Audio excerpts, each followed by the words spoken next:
ஆயுத பூசை கொண்டாடினார் தமிழக வெற்றி கழகத்தினர் பேருந்துகளில். ஏதோ அந்த ஓட்டுநர் மன திருப்திக்கு 2 வாழைக்கண்ணை நட்டு ஒரு பூவை தான் போட்டிருக்கான், மாலை கூட போடலை. அவர்கள் அலங்கரிக்க வேண்டும் என்றால் அந்த வண்டியையே அலங்கார ஊர்தியாக மாற்றியிருப்பார். சென்னை உயர்நீதிமன்றம் 2 ஆண்டுகளுக்கு முன்பு ஒரு அறிக்கை தொடுத்திருக்கிறது. அரசு அலுவலகங்களிலோ அரசு இயந்திரங்களிலோ ஆயுத பூசைகள் மட்டுமல்ல, எந்த ஒரு மத வழிபாட்டு முறைகளையும் பின்பற்றக்கூடாது என்று சொல்லியிருக்கு. இன்னைக்கு என்ன நடந்திருக்கு இந்த ஆயுத பூசைக்கு?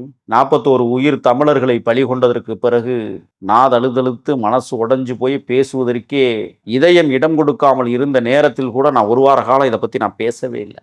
என் சொந்த தமிழர்கள் ஆயுத பூசை கொண்டாடுறாங்களே, அதை எப்படி கொண்டாடினாங்க? அரசு அலுவலகங்கள் மெட்ரோவில் கொண்டாடினாங்க தெரியுமா? அப்போ அவங்கவுங்க இடத்துல கொண்டாடுறாங்கன்னு சொன்னால், வேலை செய்கிற இடத்துல கொண்டாடுறேன்னு அதெல்லாம் அப்பா முடி சொத்தா ஆத்தா விட்டு சொத்தா? பேருந்துகள் என்ன இந்துக்கள் மட்டும்தான் பயணம் செய்கிறாங்களா? முஸ்லீம்ஸ், கிறிஸ்தவர், பௌத்தர்கள் போகிறது இல்லையா? சாதிய சமயமற்றவர்கள் போகிறது இல்லையா? என் போன்றவர்கள் அதை எவனுமே கேள்வி கேட்கலையேங்க. சென்னை உயர்நீதிமன்றம் ஆணை பிறப்பித்து அதை காலால் போட்டு மிதித்திருக்கிற கொடுங்கோன்மை அரசு இந்த திராவிட மாடல் அரசு. அதை பற்றி பேசுவதற்கு யாருக்குமே துப்பு இல்லையே. வண்டியில் மாலை ஓட்டாங்கிறதுக்கு வரிஞ்சு கட்டிக்கிட்டு நீங்கள் வர்ணனை பண்ணுவீங்களே, அது எப்படி? அது அங்கே இருக்கிற கிராம நிர்வாக அதிகாரியை நான் விரட்டி கேள்வி கேட்டேன், ஓடி போயிட்டாரே. அவருக்கு தெரியாதா? அவருக்கு கீழே இருக்கிற 5 கண்காணிகளுக்கு கள்ளச்சாராயம் விட்டது தெரியாதா? அப்போ ஓடாத முதலமைச்சர் கரூருக்கு விரைந்த மர்மம் என்ன? எங்க அரசியல் பண்ணணும்னு நீங்க நினைக்கிறீங்க? யாருக்கான அரசியல்? என் தமிழர்களை கொண்டுதான் நீங்கள் அரசியல் வாழ்வை தொடங்க வேண்டும் என்றால் அற்பர்களாக நாங்கள் பார்ப்போம். அதுக்கு வேற கூட்டணி தருமங்கள், கூட்டணி கட்சிகளுடைய தொங்கு சதைகள்லாம் பேசுகிறார்கள். இலவு வீட்டில் வாக்கு சேகரிக்கிறார்கள். ஒரு நாளைக்கு 6 படுகொலை என்கிற விகிதத்தில் தமிழ்நாட்டில் மட்டும் இதுவரை இந்த 4.25 ஆண்டுகளில் 6836 படுகொலைகள் நடந்திருக்கிறது. புள்ளி விவரங்கள் சொல்லுகிறது. இதற்கு என்ன பதில்? அண்ணன் திருமாவுக்கு இது தெரியாதா? அதை பற்றி பேச மாட்டாரா? அவரு கேள்வி எழுப்ப மாட்டாங்களா? அங்கே உள்ள புலங்காகிதம் இருக்கிறது, ஒரே புழுக்கமாக இருக்குது. எப்படி சமாளிப்பது என்று கூட்டணி கட்சிகள் தடுமாறுகிறது. உடையும் நீங்கள் எழுதி வச்சுங்க. நான் கேட்குறேன், உங்கள்கிட்ட தான் 2 கோடி உறுப்பினர்கள் தம்மட்டு அடிச்சிங்கல்ல, தனிச்சே நில்லுங்களே பார்ப்போம். தைரியம் இருந்தா, தெம்பு இருந்தா, திராணி இருந்தா. 6 தாவேக்கா ஆம்புலன்ஸுகள், 7 தமிழ்நாடு அரசு 108 ஆம்புலன்ஸுகள், 33 தனியார் மருத்துவமனை ஆம்புலன்ஸுகள் வரவழைக்கப்பட்டதாக உள்துறை செயலாளர் அவர்கள் பேசுகிறார். இந்த ஆம்புலன்ஸுகள் எங்கே இருந்து வந்தன? எந்த நேரத்தில் அழைக்கப்பட்டது? யார் அழைத்தார்கள்? எந்த எண்ணிலிருந்து? பதில் உண்டா? இவ்வளவு ஆம்புலன்ஸ்களை எவ்வாறு விரைவில் ஒருங்கிணைத்தனர்? எங்கே நிறுத்தப்பட்டது? அமுதா IAS இந்த விவரங்களை ஏன் வெளியிடவில்லை? ஆனால் முந்தைய மாவட்டங்களான திருச்சி, அரியலூர், நாகை, திருவாரூர் போன்ற மாவட்டங்கள் 30,000 to 40,000 பேர் கூடினார்கள். இது உளவுத்துறைக்கு தெரியாதா? உளவுத்துறை என்ன செய்தது? ஒவ்வொரு காவல் நிலையத்திலும் 3 இன்டெலிஜென்ஸ் பிரிவை வைத்திருக்கிறதே. அவர்கள் எங்கே போனார்கள்? 10,000 பேர் மட்டுமே வருவார்கள் என்ற வாக்குறுதியை காவல்துறை எப்படி நம்பினார்கள்? நீங்கள் நேர்மையாக செயல்பட தொடங்கினால், உண்மையாகவே யாருடன் கூட்டணி வைத்தால் இந்த திருட்டு மாடல் அரசை இறுதியாக வீட்டுக்கு அனுப்புகிற செயலை செய்ய முடியும் என்பதை நீங்கள் யோசித்தால், 2026 திருட்டு முன்னேற்ற கழகம் இல்லை, திராவிட திருட்டு மாடல் அரசின் இறுதி அத்தியாயம் எழுதப்படும். உங்களது ரெட்ரோலக்ஸ் யூடியூப் சேனல்ல தற்பொழுது அரசியல், சினிமா மற்றும் வரலாற்று செய்திகள் மாதத்திற்கு 10 மில்லியனுக்கு மேல நம்முடைய நேயர்களிடத்துல சென்றடையுது. இந்த நிகழ்ச்சிகள்ல உங்களது பிசினஸை விளம்பரப்படுத்தவும் மில்லியன் கணக்கான நேயர்களுக்கு கொண்டு சேர்க்கவும் ஒரு அரிய வாய்ப்பு. தொடக்க கால சலுகையாக மாதத்திற்கு வெறும் 7,999 ரூபாயிலிருந்து ஆரம்பமாகிறது. ரெட்ரோலக்ஸ் நெஞ்சங்களுக்கு வணக்கம். நான் கார்த்திக். இன்றைய நேர்காணலில் நம்முடைய இணைந்திருப்பவர் தமிழ் தேசிய ஆதரவாளர் திரு முகில் வீரப்பன் அவர்கள். வணக்கம் சார். வணக்கம். விஜய் அவர்களுடைய விவகாரம் மிகப்பெரிய அளவில் பேசு பொருளாக மாறிட்டு இருக்கு. நேற்றைய தினம் நீதிமன்றங்களில் கடுமையான விமர்சனங்கள், மிகப்பெரிய விமர்சனங்கள்லாம் வச்சிருக்காங்க. நீதிபதி அவர்களே தலைமை பண்பு இல்லைன்ற அளவுக்கு பேசியிருக்காங்க. இன்றைய தினம் அந்த வண்டியை சீஸ் பண்ணணும் அப்படின்னு சொல்லி உத்தரவுலாம் போட்டிருக்காங்க. இன்னொரு பக்கம் கைது நடவடிக்கைகள்லாம் மேற்கொள்ளணும்னு சொல்லி போயிட்டு இருக்கு. ஆதவ அர்ஜுனாவையும் கைது செய்யணும்னு சொல்லி போயிட்டு இருக்கு. எப்படி பார்க்குறீங்க? முதல் கட்டமாக இந்த விஷயத்த எப்படி பார்க்குறீங்க? மரியாதைக்குரிய சகோதரர் விஜய் அவர்கள் அரசியல் பாடத்தை நேற்றிலிருந்து கற்றுக்கொண்டிருக்கிறார். நேற்றிலிருந்து தானா? ஓகே. முதல்ல விஜய்க்கு நான் அறிவுரை சொல்லுகிற இடத்தில் இல்லை, என் அனுபவத்தை பேசுகிறேன். ஏன் தொண்டர்படை அமைக்கவில்லை? உங்களை சுற்றி இருக்கிற தலைமை பண்புகள் யாரும் எவரும் உங்களுக்கு உண்மையாக இல்லை. எல்லாம் மந்தேரிகளாக இருக்கிறார்கள். உங்களை பாதுகாக்க வேண்டிய இடத்தில் படுகொலியில் தள்ளுவதற்கான பக்குவமில்லாத பொறுப்பாளர்களை பக்கத்தில் வைத்திருக்கிறீர்கள். அதான் பிரச்சனை. 7.5 மணி நேரம் கழித்து இந்த எளிய மக்களை சந்திப்பதற்கு கால அவகாசத்தோடு கரூருக்கு வருகிறீர்கள் என்றால் மக்கள் மீது மரியாதை இல்லையா என்ற கேள்வி இன்றைக்கு மக்களே எழுப்புகிறது. ஆனால் ஒன்று மட்டும் உறுதி, கரூர் கலவரத்திற்கு பிறகு தாவேக்கா சற்று உயர்ந்த நிலையில் தான் காணப்படுகிறது. மாற்றி சொல்றீங்கன்னு நினைக்கிறேன். இல்லை, உறுதியாக சொல்கிறேன், உண்மையாக சொல்கிறேன். உயர்ந்த நிலையில் இருக்கா? உயர்ந்த நிலை. எது அடிப்படை ஏதாவது இருக்கும் இதுக்கு? திராவிட முன்னேற்ற கழகம் செய்த தில்லுமுள்ளு வேலைகள் அம்பலப்படுத்தப்பட்டிருக்கிறது. என்ன பண்ணாங்க? நான் பேசுகிறேன், உள்ளே போய் நுழைஞ்சு பேசினா வழக்கு, குரல் வலை நெறிப்பு, எப்போன்னு காத்திருக்காங்க எனக்கு இன்னொரு சம்மன் அனுப்ப அல்லது கைது செய்ய. அவ்வளவு லேசாக நான் தமிழ் கற்றுட்டு வரல இந்த திருட்டு மாடல் கும்பலிடம் இருந்து. செய்த கலேபரங்கள் ஏராளம். கடந்த கால ஆட்சியில் ஹிஸ்ட்ரி சோஸ் தி வே, வரலாறு எமக்கு வழிகாட்டியாக இருக்கிறது என்ற என் இனமானத்துடைய தேசிய தலைவன் எனக்கு கற்பித்த பாடத்தை நான் நினைவுபடுத்தி பார்க்குறேன். எத்தியார் குப்பத்தில் 23 பேர் செத்தாங்களே, போனீங்களா? கள்ளக்குறிச்சி கருணாபுரத்தில் உங்கள் கணக்கில் 69, எங்கள் கணக்கில் 83 போனீங்களா? தமிழர்கள் இல்லையா? நான் நேராக சென்று இந்த காட்சிகளுக்கு முன்னால் சொல்லுகிறேன், நினைவுக்கு வருகிறது. காவல் நிலையத்திற்கு எதிர்த்தாப்புல இருக்கிற நீர்த்தேக்க தொட்டிக்கு கீழேயே சாராய வியாபாரம் நடந்தது. காவல்துறைக்கு தெரியாதா? அங்கே இருக்கிற கிராம நிர்வாக அதிகாரியை நான் விரட்டி கேள்வி கேட்டேன், ஓடி போயிட்டாரே, அவருக்கு தெரியாதா? அவருக்கு கீழே இருக்கிற 5 கண்காணிகளுக்கு கள்ளச்சாராயம் விட்டது தெரியாதா? அப்போ ஓடாத முதலமைச்சர் கரூருக்கு விரைந்த மர்மம் என்ன?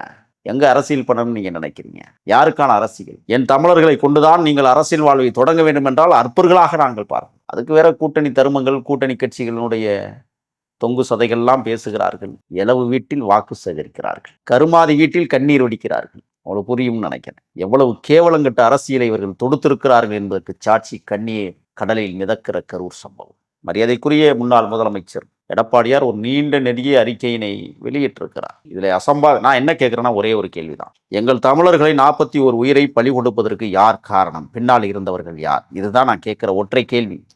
இந்த அரசு பதில் சொல்லியாக வேண்டும். என்ன பம்பாத்து வேலை விளாட்றீங்களா தமிழ்நாட்டில் உட்காந்துட்டு? 4 மாவட்டங்களில் நகர்ந்து தானே போனது இந்த பேருந்து. அங்கே தொண்டர்கள் பாதுகாப்பாக இருந்தார்கள், தொண்டர்கள் பாதுகாத்தார்கள். கரூரில் மட்டும் ஏன் வினை ஏற்பட்டது கேட்டால் விதிமா. இப்போ ஒன்று புதுசாக கிளப்பியிருக்கிறாங்க, ஆயுத பூசை கொண்டாடினார் தமிழக வெற்றி கழகத்தினர் பேருந்துகளில். ஏதோ அந்த ஓட்டுநர் மன திருப்திக்கு 2 வாழைக்கண்ணை நட்டு ஒரு பூவை தான் போட்டிருக்கான், மாலை கூட போடலை. அவர்கள் அலங்கரிக்க வேண்டும் என்றால் அந்த வண்டியையே அலங்கார ஊர்தியாக மாற்றியிருப்பார். சென்னை உயர்நீதிமன்றம் 2 ஆண்டுகளுக்கு முன்பு ஒரு அறிக்கை தொடுத்திருக்கிறது. அரசு அலுவலகங்களிலோ அரசு இயந்திரங்களிலோ ஆயுத பூசைகள் மட்டுமல்ல, எந்த ஒரு மத வழிபாட்டு முறைகளையும் பின்பற்றக்கூடாது என்று சொல்லியிருக்கு. இன்னைக்கு என்ன நடந்திருக்கு? இந்த ஆயுத பூசைக்கு 41 உயிர் தமிழர்களை பலி கொண்டதற்கு பிறகு நாதழுதழுத்து மனசு உடைஞ்சு போய் பேசுவதற்கே இதயம் இடம் கொடுக்காமல் இருந்த நேரத்தில் கூட நான் 1 வார காலம் இதை பற்றி நான் பேசவே இல்லை. என் சொந்த தமிழர்கள் ஆயுத பூசை கொண்டாடுறாங்களே, அதை எப்படி கொண்டாடினாங்க? அரசு அலுவலகங்கள் மெட்ரோவில் கொண்டாடினாங்க தெரியுமா? அப்போ அவங்கவுங்க இடத்துல கொண்டாடுறாங்கன்னு சொன்னால், வேலை செய்கிற இடத்துல கொண்டாடுறேன்னு அதெல்லாம் அப்பா விட்டு சொத்தா, ஆத்தா விட்டு சொத்தா? பேருந்துகள் என்ன இந்துக்கள் மட்டும்தான் பயணம் செய்கிறாங்களா? முஸ்லீம்ஸ், கிறிஸ்தவர், பௌத்தர்கள் போகிறது இல்லையா? சாதிய சமயமற்றவர்கள் போகிறது இல்லையா? என் போன்றவர்கள் அதை எவனுமே கேள்வி கேட்கலையேங்க. சென்னை உயர்நீதிமன்றம் ஆணை பிறப்பித்து அதை காலால் போட்டு மிதித்திருக்கிற கொடுங்கோன்மை அரசு இந்த திராவிட மாடல் அரசு. அதை பற்றி பேசுவதற்கு யாருக்குமே துப்பு இல்லையே. வண்டியில் மாலை ஓட்டாங்கிறதுக்கு வரிஞ்சு கட்டிக்கிட்டு நீங்கள் வர்ணனை பண்ணுவீங்களே, அது எப்படி? அது இப்போ நான் கேட்குறேன், மரியாதைக்குரிய எடப்பாடியார் செல்லுகிற இடமெல்லாம் ஆயிரக்கணக்கான பேர், லட்சங்களை தொடுகிற அளவிற்கு கூட்டங்கள் கூடுகிறது. எங்கேயாவது ஒரு அசம்பாவிதம் நடந்ததுண்டா? எங்கேயாவது சின்ன கீறல் உண்டா? ஆனால் இன்றைக்கு அதற்கும் தடை விதித்திருக்கிறது உயர்நீதிமன்ற ஆணையை காட்டி. அப்ப அரசு அலுவலகங்களை சாமி கும்பிடக்கூடாது அப்படின்னு சொன்ன உயர்நீதிமன்ற ஆணையை ஏன் மதிக்கவில்லை இந்த அரசு? சீமை கருவகையிலே உடனடியாக அகற்றம் செய்யப்பட வேண்டும் என்று இதுவரை 6 முறை உத்தரவிட்டிருக்கிறது உயர்நீதிமன்றம். இந்த அரசு மதித்திருக்கிறதா? இப்போ அவசர கதியில் இதை மட்டும் அப்படியே நடைமுறைக்கு கொண்டு வரீங்களே. உயர்நீதிமன்றம் பிறப்பித்த அனைத்து உத்தரவுகளையும் நடைமுறைப்படுத்த இந்த அரசுக்கு தெம்பு இருக்கிறதா? திராணி இருக்கிறதா? சொல்லுங்க பார்ப்போம். அப்போ உங்களுடைய நோக்கம் என்னவாக இருக்கிறது? எதிர்க்கட்சிகளின் குரல் வலையை நொறுக்குவதற்கும், என் போன்றவர்கள் உங்களுக்கு எதிராக பேசுகிறார்கள் என்பதற்காக எம்மை அடித்து நொறுக்குவதற்கும் நீங்கள் ஆயத்தமாக்கி கொண்டிருக்கிறீர்கள். எப்படி இது சாத்தியம்? மரியாதைக்குரிய தளபதி விஜய் அவர்கள் இந்த மாநாட்டில் 41 உயிர்கள் பலி போவதற்கு எப்படி துணையாக நிற்க முடியும்? எப்படி காரணமாக இருக்க முடியும்? அப்படி என்றால் வானூர்திப்படை சாகச நிகழ்ச்சியில் நீங்கள் கலந்து கொண்ட நிகழ்விலே 5 தமிழர்கள் பலிகடாவாக்கப்பட்டார்களே, படுகொலை செய்யப்பட்டார்களே. இதே போல் அப்போ உங்க மீது வழக்கு போடுவாங்களா? உங்களை கைது செய்வாங்களா? அண்ணன் எழுச்சி தமிழர் அண்ணன் திருமாவளவன் அவர்கள் கூட்டிய சமூக நீதி மாநாடு திருச்சி தம்பிமார்கள் கலந்து கொண்டு செல்லுகிற போது கடலூரை நோக்கி விரைந்து கொண்டிருக்கிற போது 3 தம்பிமார்கள் விபத்துக்குள்ளாக்கி மரணமடைந்தார்கள். அதற்காக அண்ணன் திருமா மீது நீங்கள் வழக்கு போட முடியுமா? எப்படி விஜய் மீது நீங்கள் வழக்கு போடுவீங்க? சரி, வழக்கு போடுங்க, நல்லது, தூக்கி உள்ள வைங்க, மகிழ்ச்சிக்குரியது. அண்ணன் விஜய் அவர்கள் சிறைச்சாலையும் சென்று பாடம் கற்பிக்க வேண்டும் என்று நான் விரும்புகிறேன். அண்ணா, சிறைச்சாலை ஒன்றும் பெரிய கொடுஞ்சிறை அல்ல, உங்களுக்கு ஓய்வெடுக்கிற அறை அது. 10 நாள் இருந்துட்டு வாங்க. அங்கே நிறைய பண்பட்ட மனிதர்கள் இருக்கிறார்கள், காவல்துறையால் புண்படுத்தப்பட்டவர்களும் இருக்கிறார்கள், சந்தித்து விட்டு வாருங்கள், தப்பு இல்லை. புஷி ஆனந்த் மீது வழக்கு, என்னுடைய இனிய நண்பர் என்னுடைய அண்ணன் ஆதவர்ச்சனா மீதும் வழக்கு, 192/1 கலவரம் ஏற்படுத்தி ஆத்திரமூட்டுவதாக ஒரு வழக்கு. 196/1 நல்லிணக்கத்தை பாதுகாக்கிற செயல், பாதிக்கும் செயல். 197/1 இந்திய ஒற்றுமைக்கு தீங்கு விளைவித்தல். 353/1 மக்களுக்கு தீங்கு விளைவிக்கும் வகையில் அறிக்கை கொடுத்தல். 153/2 பொது தீமைக்கு வழிவகுக்கிற செயலில் ஈடுபட்டது. அதையும் கைது பண்ணுங்க. என்ன சிறைச்சாலை எல்லாம் பார்க்கல இல்ல, அதற்கான நடவடிக்கை விரைந்து தானே இருக்கு, கைதுக்கான நடவடிக்கை. அப்ப வானூர்தி சாகச நிகழ்ச்சியில் 5 பேர் மரணமுற்றது இதுவரை எவனாலும் பேசியிருக்கிறானா? 69 பேர் உங்கள் கணக்குப்படி கருணாபுரத்தில் படுகொலை செய்யப்பட்ட தமிழர்கள் உங்கள் மீது நடவடிக்கை எடுக்க முடியுமா? உங்கள் அரசு நிர்வாகத்தின் மீது நடவடிக்கை எடுக்க முடியுமா? எத்தியார் குப்பத்தில் 23 பேர் மாண்டு போனாங்களே மரக்காணம் அருகே, உங்கள் அரசின் மீது, உங்கள் அரசில் பணியாற்றக்கூடிய அதிகாரிகள் மீது நடவடிக்கை எடுக்க முடிந்திருக்கிறதா? முடிந்ததா? செய்ததா? செய்தீர்களா? எத்தனை காவல்துறையை அங்கே இடைநீக்கம் செய்தீர்கள்? எத்தனை பஞ்சாயத்து அந்த கிராம நிர்வாக அதிகாரிகளை பதவி நீக்கம் செய்தீர்கள்? பதில் இருக்குமா? 41 பேர் மரணத்தை தூண்டியவர்கள் யார்? பின்னால் இருந்து இயக்கியவர்கள் யார்? ஒரு தனிநபர் கமிஷன் போட்டிருக்கிறாங்க. வலைவழித்தளங்களில் பார்க்கிற போது வெறும் திமுக காரனா போய் பேட்டி கொடுத்துக்கிட்டு இருக்கான். இது எப்படி சரியா அமையும்னு எனக்கு தெரியல. அண்ணா ஆம்ஸ்ட்ராங் படுகொலை மாதிரி உங்க சிபிசிஐடி வேலை செய்யுமா? அதுக்கான தேவை இல்லைன்ட்டாங்க. சிபிசிஐடி தான் இல்லைன்னு சொல்லிட்டாங்க இல்லையா, ரத்து பண்ணிட்டாங்க. ரத்து பண்ணது ரொம்ப மகிழ்ச்சிக்குரியது. ஏன்னு கேட்குறீங்களா? கள்ளக்குறிச்சி கனியாமூர் ஸ்ரீமதி மரணம் மாதிரி விசாரிச்சிடாம, அண்ணன் ஆம்ஸ்ட்ராங் படுகொலை போல விசாரிச்சிடாம நேரடியாக சிபிஐ விசாரணை வேண்டும் என்று இன்றைக்கு கேட்டிருக்கிறார்கள். உயர்நீதிமன்றம் உடனடியாக நேரடியாக பண்ண முடியாதுன்னு சொல்லியிருக்காங்க. அப்போ அஜித்குமார் கொலை வழக்கில் மட்டும் எப்படி உடனடியாக சிபிஐ விசாரணைக்கு உத்தரவிட முடிந்தது? அது எந்த சட்டத்தின் மூலமாக? இந்த கேள்வி இருக்குல்ல. உயர்நீதிமன்றத்தை மதிக்கிறோம், ஆனால் அது எப்படி உடனடியாக சிபிஐ விசாரணைக்கு உத்தரவிடப்பட்டது? அதையும் விசாரிக்கணும்ல. காரணம் நீதியரசர் அவர்களை பெருந்தன்மையோடு பார்க்கவே, அதுக்கும் உத்தரவிடுங்க. சரி, இந்த பேருந்து விஜய்க்கு நான் முதல்ல ஒரு பெரிய அறிவுரை சொல்கிற இடத்துல இல்லை, இருந்தாலும் இப்போ சொல்ல வேண்டிய கடமை இருக்குது. அறிவுரை அல்ல, ஆதங்கம். இவ்வளோ பெரிய பேருந்தில் தான் நீங்கள் பயணிக்கணுமா கூட்டத்துக்குள்ள? தண்ணீர் பாட்டில் உங்களை விட்டு வீச சொன்னது யாரு? அந்த ஒரு தண்ணீர் பாட்டில் என்ன நடந்துச்சு தெரியுமாங்க?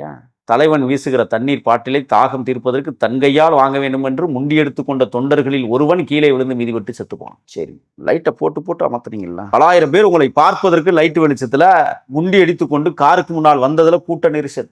இது ஒருவன் நம்மளுக்கு மின்சாரத்தை அமர்த்திய குற்றவாளியார். ஆம்புலன்ஸ் எங்கே போகும்? வேகமாக போகணும்னா மக்கள் கூடுகிற இடத்துலையோ அல்லது வாகனங்கள் நிறைந்த இடத்துலையோ செல்ல முடியாது. எங்கே எளிமையான வழி இருக்கிறதோ அங்கே தானே போகணும்.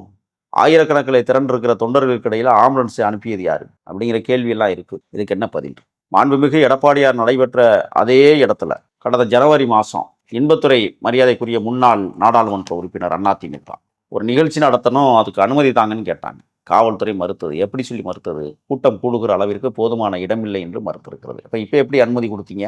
யாரை கேட்டு அனுமதி கொடுத்தீங்க? நான் ஒரு குற்றச்சாட்டை பதிவு செய்கிறேன், ஒரு சந்தேகத்தையும் எழுப்புகிறேன். வடமாநிலங்களில் RSSகாரர்கள் இது போன்ற கூட்டங்களில் ஊடுருவி கலவரத்தை ஏற்படுத்திய காட்சிகள் நாம் ஏராளமானவை பார்த்திருக்கோம். ஏன் இந்த கூட்டத்தில் அவங்க நுழைஞ்சிருக்க வாய்ப்பில்லை? RSSம் திராவிட முன்னேற்ற கழகம் இணைந்தே ஏன் இதை செய்திருக்க கூடாது? ஏன்னா இல்லை, அதற்கான ஆதாரம் எதுவுமே இல்லாத போது குற்றச்சாட்டை நான் சொல்றேன், சந்தேகத்தை எழுப்புகிறேன். இது நான் குற்றச்சாட்டை வைக்கல. அங்கே நடந்ததை போல இங்கே ஏன் நடந்திருக்க கூடாதுன்னு ஒரு சந்தேகத்தை எழுப்புறேன். அதுக்கு பதில் தான் அரசு சொல்லணும். ஏன்னா இல்லை, நம்ம வெறுமனே ஒரு சந்தேகத்தை மட்டுமே எழுப்பிட்டு இருக்க முடியுமா? வந்திருக்கலாம், இருந்திருப்பாங்க அப்படின்னு ஒரு சந்தேகத்தை எழுப்புறதே ஒரு வகையான. அந்த கோணத்திலும் விசாரிங்க, நம்ம அதானே சொல்றோம். ஏன் விசாரிக்க கூடாது? இப்ப நான் என்ன சொல்றேன்னு சொன்னா, இல்ல மற்ற இடங்களில் வராத அந்த கூட்டம் இங்க மட்டும் வந்துருவாங்கன்னு ஒரு கேள்வி இருக்கு இல்லையா? அந்த RSS இருக்கட்டும், மற்றவர்களா இருக்கட்டும், அந்த கூட்டம் கரூர் 1000 பேரை கரூர்ல நீங்க எப்படி வந்துருவாங்கன்னு ஒரு கேள்வி. நீங்க கேட்கறது சரியான கேள்வி. கள்ளக்குறிச்சி மற்றும் கரூர் போன்ற பகுதிகளில் தான் RSSனுடைய முகாம் பயிற்சிகள் நடக்கிறது. தெரியுமா உங்களுக்கு? அங்கே எனக்கு ஒரு சந்தேகம் இருக்குன்னு சொல்கிறேன். அந்த அடிப்படையிலும் இந்த தனிநபர் கமிஷன் விசாரிக்கப்பட வேண்டும் என்று நான் எனக்கு தெரிந்தவரை நான் சொல்லுகிறேன். இதை நான் குற்றச்சாட்டாக பதிவு செய்வதை விட ஒரு சந்தேகத்தை நான் எழுப்புகிறேன். இந்த சந்தேகங்களுக்கும் தீர்வு காண வேண்டும் என்று நான் ஆசைப்படுகிறேன். உடனே கேட்பாங்க, நீ என்ன சந்தேகப்பட்டால் உடனே நாங்கள் செஞ்சிருவோமா அப்படின்னு. அப்படி அல்ல. ஒரு வியூகத்தின் அடிப்படையில் நாம் எழுப்புகிற கேள்விகளுக்கு பதில் சொல்ல வேண்டிய இடத்தில் அரசு காத்திருக்கிறது. ஏன்னு கேட்குறீங்களா? மாண்புமிகு எடப்பாடியார் அவர்கள் அதே இடத்துல தான் மாநாடு போன்ற மிக பிரமாண்டமான ஒரு மக்கள் சந்திப்பை நடத்தினார். எந்த அசம்பாவிதமும் நடந்ததுண்டா? ஏன் நடக்கல? இங்கே மட்டும் எப்படி நடந்தது? பாட்டிலுக்கு 10 ரூபாய்னு பாடும்போது கலவரம் தொடங்கிருச்சுல்ல. அப்போ இதற்கு பின்னணியில் இருப்பவர்கள் யார் என்பதை நீங்கள் அடையாளப்படுத்துங்க. இதைத்தான் நான் கேட்குறேன். மாண்புமிகு எடப்பாடியார் இந்த சம்பவத்தில் ஒரு 43 கேள்விகளை அவர் தொடுத்திருக்கிறார். இல்லை, தொடர்ந்து எடப்பாடி அவர்கள் இந்த மாதிரியான கேள்விகள் இதற்கு காரணம் அரசு தான் அப்படின்ற ஒரு விஷயத்த தொடர்ந்து முன் வச்சுக்கிட்டு இருக்காரு. ம். இப்போ விஜய் அவர்களுக்கு ஒரு நெருக்கடியான சூழல்ல எடப்பாடி அவர்களுடைய இந்த பிரசன்ஸ் அப்படின்றத எப்படி பாக்குறீங்க? நல்ல கேள்வி. இதுவரை நான் எல்லா வலைவலித்தளத்திலையும் சொன்னேன். அனைத்து இந்திய அண்ணா திராவிட முன்னேற்றக் கழகத்திற்கும் தாவேகாவிற்கும் தான் தமிழ்நாட்டில் இனிமேல் போட்டி அப்படின்னு நான் பேசியிருக்கிறேன். இப்பவும் அப்படி பேச முடியும். ஆனால் இந்த 41 உயிர்கள் பலிக்கு பிறகு மாறி இருக்கிறது தமிழ்நாடு அரசியல். இந்த ஒரு சம்பவம் பெரிய அரசியல் மாற்றத்தை இங்க ஏற்படுத்தியிருக்குன்ற ஒரு பிம்பம் உருவாயிட்டே இருக்கு. குறிப்பா வந்து தாவேகா அதிமுகவோடு கூட்டணிக்கு வருவதற்கான வாய்ப்புகள் அதிகம் இருக்குன்ற மாதிரியான சூழலும் இப்போ உருவாயிருக்கு அப்படின்றத எப்படி பாக்குறீங்க? நிச்சயமாக அதற்கான பூர்வாங்க பேச்சுவார்த்தையில் தொடங்கியிருப்பதாக நான் நம்புகிறேன். ஆனால் அதே இடத்துல பாஜகவும் இருக்குன்றத மறக்கக்கூடாது. நீங்க ஏன்னா அந்த இடத்துல என்டிஏன்னு ஒரு ஆப்ஷன் இருக்கு. ஆமா, அந்த அவங்க இடத்துக்கு வந்து தான் தீர்மானமே போட்டிருக்காங்க. இல்லை, அந்த இடத்துக்கு தான் நான் இப்போ வரேன். தமிழ்நாட்டை பொறுத்தவரை அதிமுக கூட்டணியும் உடையும், திமுக கூட்டணி சுக்குநூறாக உடையும். அதிமுக கூட்டணி உடையுமா? ஆமா பாஜகவுடன் கூட்டணி உடையும்ன்றீங்க? ஆமா. ஏன்னா தாவேகா ஒரு டிமாண்ட் ஓப்பனிங், நான் வருகிறேன், நான் வந்தால் பாஜகவை பரிசீலியுங்கள் என்று பேசியிருக்க கூடும்.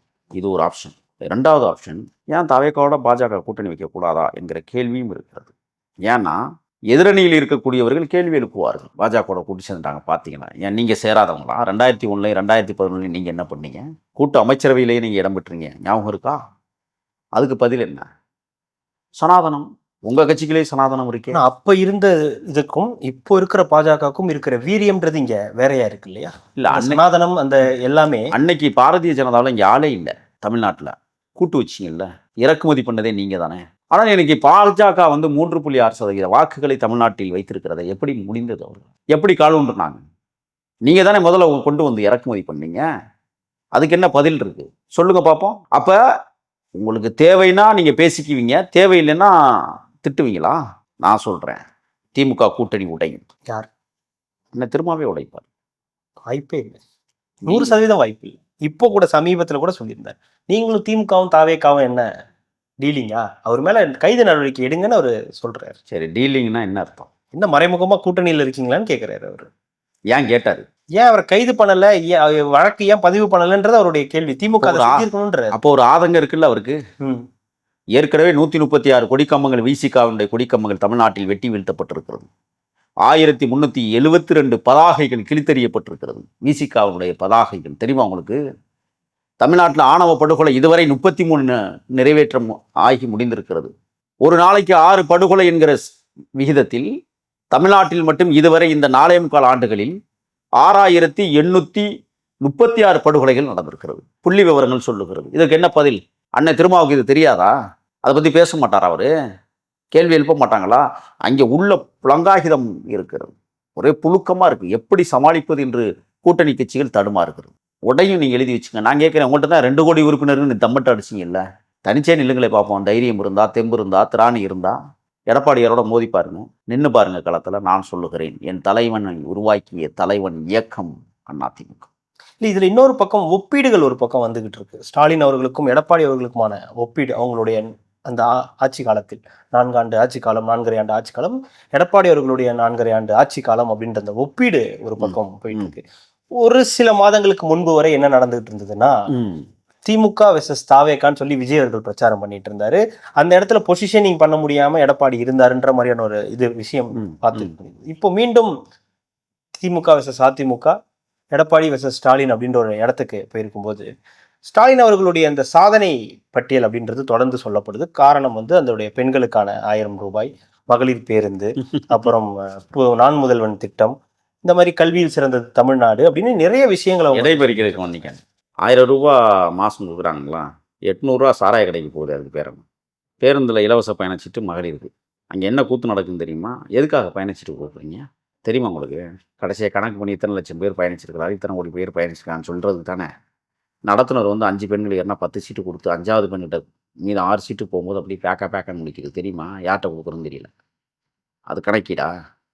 அது நான் முதல்வன் திட்டம் பார்த்தமே. அஜித்குமார் படுகொலை செய்யப்பட்ட ஊர்லேயே ஆற்றுல மிதந்து போச்சுல, வைகை ஆற்றுல. விண்ணப்பப்படி உங்களுடன் ஸ்டாலின் எப்படி இருக்குது தெரியுமா? தெரியாதா உங்களுக்கு? இப்போ நீங்கள் கேட்ட கேள்விக்கு வரேன். அனைத்து இந்திய அண்ணா திராவிட முன்னேற்றக் கழகம் மற்றும் திராவிட முன்னேற்றக் கழகம் ஆட்சி முறைகளில், சுகாதாரம் மற்றும் கல்வி துறைகளில் உங்கள் லட்சணம் தோலுரிக்கப்பட்டிருக்கிறது. அதிமுக ஒரு மிகப்பெரிய புத்தகமாகவே வெளியிட்டிருக்கிறார். 2019ஆம் ஆண்டில் அனுமதிக்கப்பட்ட 11 புதிய மருத்துவக் கல்லூரிகளில் இருந்து 1650 இடங்கள், மேலும் 6 மருத்துவக் கல்லூரிகள் அமைப்பதன் மூலம் 700 கூடுதல் இடங்கள் ஏற்கனவே உள்ள அரசு நிறுவனங்களில் மேலும் 650 இடங்கள் உருவாக்கப்பட்டுள்ளன. மேலும் மருத்துவ சேர்க்கையில் அரசு பள்ளி மாணவர்களுக்கு 7.5% கிடைக்க இடஒதுக்கீடு பண்ணியிருக்காங்க. ஒரே ஒரு சான்று தான் நான் சொல்லுவேன், நிறைய இருக்கு. திமுகவில் கடந்த அஇஅதிமுக அரசு 11 புதிய கல்லூரிகளை அறிவித்த நிலையிலும் திமுக அரசு ஒரு புதிய கல்லூரியை கூட உருவாக்க தவறிவிட்டது. திமுக அதிமுகவால் திட்டமிடப்பட்ட திட்டங்களை மட்டுமே எடுத்துக்கொண்டு நிறைவு செய்துள்ளது. ஏற்கனவே தொடங்கப்பட்ட கட்டுமான பணிகளை முடிக்க 2021ஆம் ஆண்டு முதல் 4000 5000 கோடி செலவிடப்பட்டுள்ளது அப்படின்னு முன்னாள் அமைச்சர் ஜி விஜயபாஸ்கர் ஒரு அறிக்கை கொடுக்குறாரு. இதுக்கு முன்னாடி இன்னொன்று சொல்லிடுறேன். 2021ஆம் ஆண்டு திருப்பத்தூர் மாவட்ட ஆட்சியர் அலுவலகம் 110 கோடி ரூபாய் செலவிலே அடிக்கல் நாட்டப்பட்டது இதே முதல்வரால். 2023இல் கட்டி முடிக்கப்பட்டு 2024இல் இதே முதல்வரால் திறக்கப்படுகிறது. எவ்வளவு செலவு? 110 கோடி. 2025இல் அந்த கட்டடம் குழந்துகிட்டு இருக்கு. இதுக்கு பேர் என்ன? தார் சாலைகள் போடுகிறார்கள், குச்சி எடுத்து நோண்டுனா அப்படியே வெளியில வந்துடும். மதிப்பீடுகள் இல்லை. நான் அடிக்கடி சொல்லுவேன், நலத்திட்டங்களை உருவாக்குவதை கொள்ளையடிப்பதற்காகத்தான். தயவு செய்து மெட்ரோவிலையும் மேம்பாலங்களையும் கொள்ளையடிச்சிடாதீங்க. ஆயிரக்கணக்கான மக்கள் கடந்து செல்கிற இடம் பல உயிர்களை காவுவாகும் என்று நான் அடிக்கடி சொல்வது. எந்த திட்டத்தில் கொள்ளை இல்லை சொல்லுங்க. நான் கேட்கிறேன், அனைத்து இந்திய அண்ணா திராவிட முன்னேற்ற கழகம் எப்பொழுதெல்லாம் தவறு செய்கிறதோ அப்பெல்லாம் திமுக ஆட்சியை பிடிக்கிறது. அது 91லிருந்து 96 வரை நாம் பார்த்தோம். சிதம்பரம் பத்மினி கற்பழிப்பு, அம்மையார் ஜெயலலிதா ஆட்சியிலே. வாச்சாத்தியில் 18 பெண்கள் கற்பழிப்பு சம்பவம், வீரப்பனாரை தேடுகிறோம் என்கிற பெயரில் நூற்றுக்கணக்கான தமிழச்சிகள் தாலியறுப்பு, வளர்ப்பு மகன் சுதாகரன் ஆடம்பர திருமணம், மகாமகம் குளம் 53 பேர் இறப்பு என்றெல்லாம் தவறு செய்கிற போது திமுக ஆட்சிக்கு வந்திருக்கிறது. எடப்பாடியார் ஆட்சியில் ஒரே ஒரு முறை தவறு நடந்திருக்கிறது. துப்பாக்கி சூடு தூத்துக்குடி கலவரம், 13 தமிழர்கள் படுகொலை செய்யப்பட்ட நிகழ்வு. அதுக்குத்தான் அண்ணன் எடப்பாடியார் 5 ஆண்டு காலம் ஆட்சி இழந்து பரிகாரம் தேடி பயிற்சி பெற்றிருக்கிறார். அடுத்து எடப்பாடி தலைமையில் ஒரு புதிய ஆட்சி அமர்மையானால் பாடம் கற்பித்த ஆட்சியாக. இவர்கள் பாடமும் படிக்க மாட்டார்கள், பாடமும் கொடுக்க மாட்டார்கள்.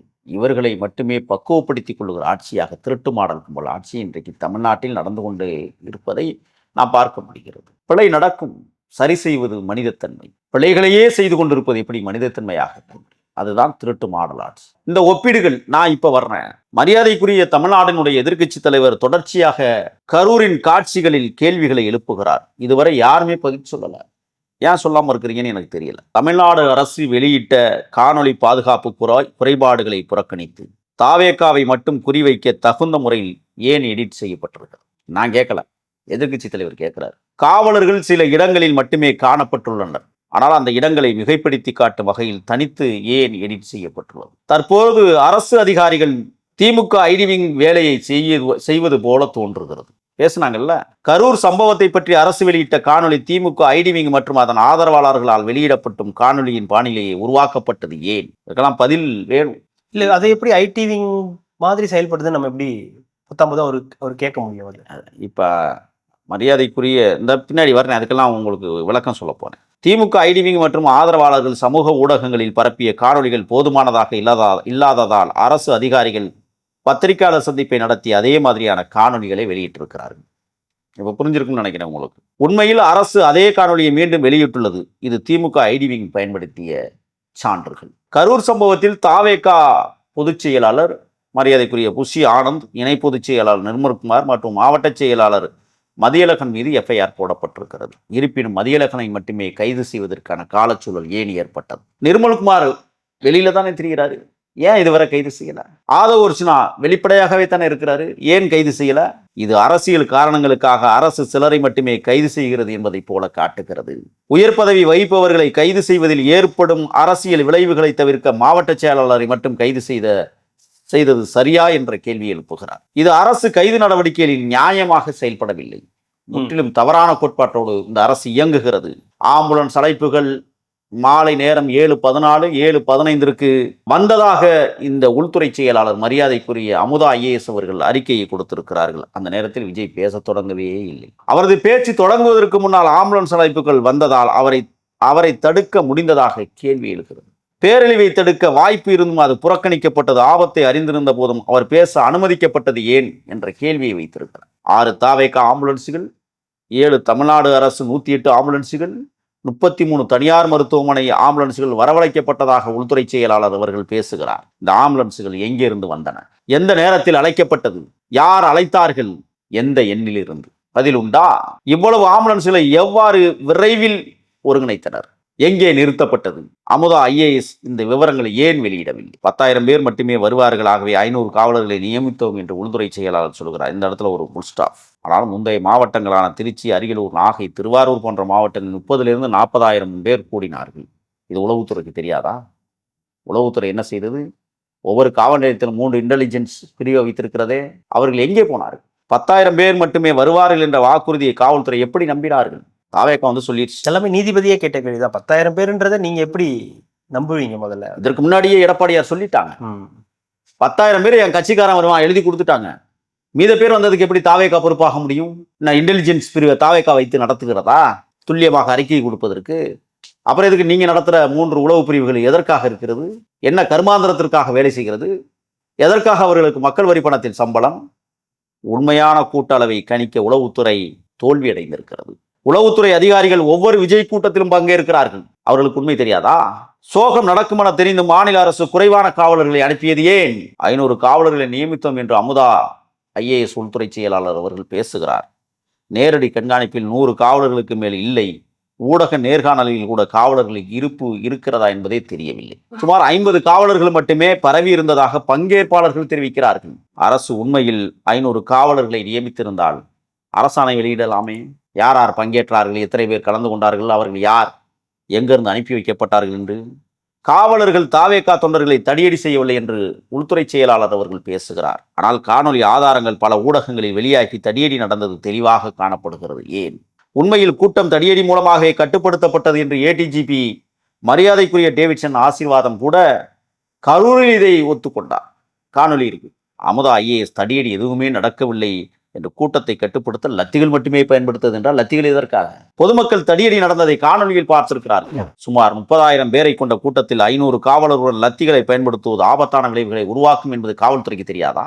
இவ்வளவு பெரிய கூட்டத்தில் லத்திகளை பயன்படுத்த உத்தரவிட்ட காவல்துறை அதிகாரி யார்? ஒரே இரவில் 39 பிரேத பரிசோதனைகள் நடந்தது. இது மனிதாபிமான அடிப்படையில் என்று மரியாதைக்குரிய அமுதா அவர்கள் கூறுகிறார். மனிதாபிமான அடிப்படையில் 39 பிரேத பரிசோதனைகளை ஒரே இரவில் நடத்த போதுமான மருத்துவர்கள் உபகரணங்கள் எவ்வாறு ஏற்பாடு செய்யப்பட்டன? பதிலுண்டா? கரூர் அரசு மருத்துவமனையில் உண்மையில் 39 பிரேத பரிசோதனை நடத்த முடியுமா? இதற்கு யார் அங்கீகாரம் வழங்கினார்கள்? போதுமான மருத்துவர்கள் கரூரில் இருந்தனரா? இல்லை எனில் கூடுதல் மருத்துவர்கள் எங்கிருந்து வந்தார்கள்? யார் அவர்கள்? இந்த முக்கிய விவகாரங்களில் எதையுமே மரியாதைக்குரிய உள்துறை செயலாளர் வெளியிடவில்லை. நான் என்ன கேட்கிறேன்னா, தனிநபர் கமிஷன் நியமிக்கப்பட்டதற்கு அமுதா ஐஏஎஸ் அதிகாரி அவர்களும் ஐபிஎஸ் அதிகாரியான டேவிட்சன் ஆசீர்வாதமும் பத்திரிகையாளரை சந்திப்பதை அதில் இருக்கிற மர்மம் என்ன? ஏன் சந்திக்க வேண்டும்? என்ன நடந்திருக்கிறது இங்கே? அப்போ தனிநபர் கமிஷன் விசாரணை என்பது இவர்கள் சொல்லுகிற கூற்றின்படி நடக்க இருக்கிறதா? இந்த குற்றச்சாட்டுக்கள்லாம் பதில் சொல்ல வேண்டிய இடத்தில் இந்த தமிழ்நாடு அரசு இருக்கிறது, திருட்டு மாடல் அரசு இருக்கிறது. இதை சொல்லாமல் பம்மாத்து வேலைகளை செய்து கொண்டு விஜய் மீது முழுக்க முழுக்க குற்றச்சாட்டுகள், நீதிமன்றம் வைக்கிற குற்றச்சாட்டுகளுக்கு மனமும் வந்து ஏற்றுக்கொள்கிறோம். விஜய் மீது தவறு இருக்கிறது, நாம் பேசியிருக்கிறோம். ஆனால் அவர் பாடம் படிக்க வேண்டும். உங்களை சுற்றி இருக்கிறவர்கள் சரியானவர்கள் அல்ல என்பதற்கு எடுத்துக்காட்டு கரூர் மரண ஓலங்கள். உங்கள் பக்கம் நிற்கின்றனரா என்பதை விஜய் தான் பரிசீலிக்க வேண்டும். ஓடி ஒளிந்து போன தலைவர் பெருமக்கள் ஒரு தொண்டனையாவது காப்பாற்ற ஏன் வரவில்லை என்கிற கேள்வியை உயர்நீதிமன்றம் எழுப்பியிருப்பதற்கு உங்களுக்கு என்ன பதில்? இதே எடப்பாடியார் கூட்டத்தில் இப்படி நடந்துச்சுன்னா விட்டுருவாங்களா அதிமுக? தன் ரத்தத்தை சிந்தி ரத்தத்தின் ரத்தங்களை காப்பாற்றியிருப்பார்கள். ஏன் உங்கள் மாவட்ட செயலாளர்கள் கூட அந்த இடத்திற்கு வரல? இப்போ போதிய அரசியல் அனுபவம் இல்லை, போதிய அரசியலை படிக்கவில்லை. உங்களுக்கு அறிவுரை சொல்லுகிறேன் என்று கருதிவிடக்கூடாது, ஆலோசனை சொல்லுகிறேன். நீங்கள் சிந்தித்து செயலாற்றினால் தமிழ்நாட்டில் திராவிட முன்னேற்ற கழகம் இறுதி அத்தியாயத்தை எழுதும். நீங்கள் நேர்மையாக செயல்பட தொடங்கினால், உண்மையாகவே யாருடன் கூட்டணி வைத்தால் இந்த திருட்டு மாடல் அரசை இறுதியாக வீட்டுக்கு அனுப்புகிற செயலை செய்ய முடியும் என்பதை நீங்கள் யோசித்தால் 2026 திருட்டு முன்னேற்ற கழகம் இல்லை, திராவிட திருட்டு மாடல் அரசின் இறுதி அத்தியாயம் எழுதப்படும். நீங்கள் முடிவெடுக்க வேண்டிய நாள் வரைந்திருக்கிறது, வந்திருக்கிறது. அம்மையார் ஜெயலலிதா ஆட்சி காலத்தில் மகாமகம் சம்பவத்தில் 53 உயிர்களை பலி கொடுத்ததற்கு பிறகு கூட அம்மையார் ஒரு தன்னெழுச்சியாக எழுந்து அந்த மக்களிடத்திலே மன்னிப்பு கேட்டு அடுத்த ஆட்சி முறை அழகாக அமைத்துக் கொள்வதற்கு வழிவகுத்து கொண்டார்கள். உங்களுக்கும் வழி இருக்கிறது, மறந்து விடாது. கண்டிப்பாக தொடர்ந்து பேசலாம். மிக்க மகிழ்ச்சி. நன்றி.